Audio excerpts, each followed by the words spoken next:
Angaza Maisha na Saadati TV. Auzu billahi minash shaitani rajim. Bismillahir rahmanir rahim. Ningependa kumshukuru Mwenyezi Mungu kusema alhamdulillahi rabbil alamin na kumtakia rehema mtume wetu Muhammad sallallahu alaihi wasallam. Pia nimshukuru kiongozi wetu Eid Hassan Kibwana kufanya mpaka sasa tuko hapa.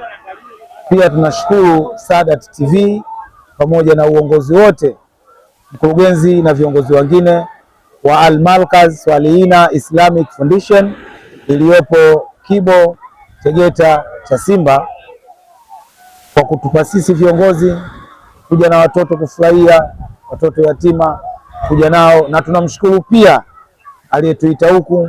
Mwenyezi Mungu amuongezee, amfanyie kheri, alikopunguza aongeze. Tunamshukuru sana. Pia tunafurahia leo watoto wetu yatima wanafurahia, wametoka. Mwenyezi Mungu pia tuzidishie na wazidishie watoto wetu, na kila anayekusudia kufanya hili Allah muongezee alikopunguza, na ndugu yetu aliyotuleta huku pia Allah muongezee alikopunguza, fanyie wepesi kwa kila lililozito leo wepesi ya jalali. Nashukuru sana kusema alhamdulillah. Mimi hapa ni kiongozi wa Al-Markaz Swalihina Islamic Foundation na ni dereva wa Al-Markaz Swalihina Islamic Foundation, nikiwa na viongozi wenzangu wakiwa juu wakiendelea kuangalia usalama wa watoto.